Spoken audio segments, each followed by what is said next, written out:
دبا دو. اس کو دفنانے کی ضرورت نہیں ہے، اعزاز کی ضرورت نہیں، پروٹوکول کی ضرورت نہیں.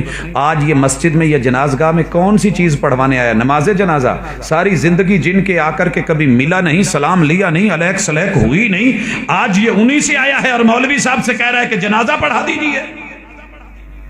غیرت مند علماء کو میں نے دیکھا ہے. آئیے حاصل پور چلیے، اس کے ماں بعد پچھلے علاقوں میں چلیے، ساتھ پٹی پہ جو چشتیاں کی طرف چلتی ہے ساتھ والے گاؤں میں چلیے.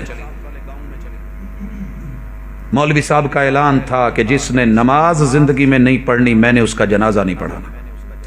جو عام دنوں میں، خوشیوں میں، فجر میں، ظہر میں، مغرب میں، عشاء میں، جمعے میں، عید میں مجھے نظر نہیں آتا، میں اس کو جنازے میں کیسے برداشت کروں؟ رب کا کرنا ایسا ہوا، پہلی فوتگی ہوئی تو نمبردار صاحب کا بیٹا فوت ہوا. مولوی صاحب کا یہی فیصلہ تھا. یہ فیصلہ موڑ کھنڈا میں بھی ایک مولوی صاحب نے لیا، جی فیروز وٹھواں والا بھی، اور بھی کئی جگہ ہیں کہ جنازہ نہیں پڑھانا. نمبردار نے اپنی سختی والی زبان بولی، اور ایک جنازہ میں نے زندگی میں ایسا پڑھایا ہے، دیکھا ہے کہ جس کو پوری جماعت بریلویہ کا ایک بھی عالم جنازہ پڑھانے کو تیار نہیں تھا. ہم ڈٹ جاتے ہیں جب ذاتی ضرورتیں ہوتی ہیں. جنازہ نہیں پڑھانا. نمبردار کو بڑی چوٹ لگی کہ تنخواہ میں دوں، پیسے میں دوں، دانے میں دوں، مونجی میں دوں، گندم میں دوں، آٹا میں دوں، سب کچھ میں دوں، اور میرا ہی بچہ اسی کا جنازہ نہیں ہوگا. ساتھ والے گاؤں کے مولوی کو بلائے گا. اس نے کہا جی نہیں، ہمارا ایکا ہے. 5 یا 6 گاؤں والے تھے جنہوں نے یہ ایکا کیا. بات دور تک پھیل گئی، مولوی کے بچے کا جنازہ کوئی نہیں پڑھا رہا. اس نے کہا مولوی جی فارغ کر دوں گا. کہا جناب آپ کی مہربانی آپ کر دیں، مجھے اس رزق کی ضرورت نہیں ہے کہ جو اس طریقے سے لیا جائے. اس نے مولوی صاحب کو پھر الگ سے بلایا اور کہنے لگا مولوی صاحب مسئلہ کیا ہے؟ کہا وہی جو آج تک سناتا رہا اور آپ کے کان پہ جوں نہیں رینگی کہ جو رب کا نہیں وہ سب کا نہیں. جو عام دنوں میں نمازی نہیں، ہم اس کے اوپر ٹھیکہ تو نہیں اٹھایا کہ ہم بھی پڑھیں. کہا اللہ کے لیے کسی نہ کسی طریقے سے اس کا پڑھا دو، میں آگے بندوبست کرتا ہوں. کہنے لگے جی میں تو نہیں پڑھانا، باہروں کو لائے ہو. کرائے کے ایک مولانا صاحب لائے گئے، انہوں نے جنازہ پڑھایا، دفنا دیا گیا. نمبردار صاحب نے اعلان کر دیا کہ کوئی بھی بندہ جو نماز کے وقت مجھے کاروبار میں، گھر میں دائیں بائیں بیٹھا نظر آ گیا، مسجد میں نظر نہ آیا، کل کو ہم نے اس کا جنازہ نہیں پڑھانا اور پھر اس کی خیر نہیں.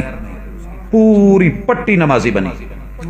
حضرات اوڈا والا اگر آج بھی آپ اس کی مثال جانتے اور سمجھتے ہیں تو ایسے نہیں ہے کہ کوئی ٹی وی نہیں ہے، آج تک وہاں شراب نہیں ہے، وہاں پہ سگریٹ نہیں ہے، دکانوں پہ بکتی نہیں ہے. حضرات جب ہمارے بڑے، جب ہمارے وڈیرے، جب ہمارے اسلاف، جب سارے مسلک، جب سارے خاندان، جب ان کے میاں، جب ان کے بزرگ، جب والدین اس بات کی فکر کرتے تھے تو ہر بچہ، ہر نوجوان، ہر مرد، ہر عورت نمازی تھا. جب سے ہم نے ڈیلیں دی نا، چلو کوئی گل نہیں، بچے نے بڑے ہو کے پڑھ لیں گے، اچھا کوئی بات نہیں، ہو جائے گا، ٹھیک ہے. پھر کیا ہوا حضرات؟ پھر اس وقت سے یہ ڈھیلیں ملی ہیں اور یہ مسائل بنے ہیں. آئیے یہاں تلک میں دنیا میں روکوں، تھوڑا سا بریک لگانے لگا ہوں. فتوے آپ نے سارے سن لیے. یہ تو دنیا میں اشر ہے. اگر زندگی میں یہ آدمی بے نماز ہے، یہ اپنی بیٹی کا ولی نہیں بن سکتا. وَلَن يَجْعَلَ اللَّهُ لِلْكَافِرِينَ عَلَى الْمُؤْمِنِينَ سَبِيلًا. اس بے نماز کو کافر اللہ کے محبوب نے کہا ہے، مشرک خود اللہ نے کہا ہے، مرتد صحابہ نے کہا ہے.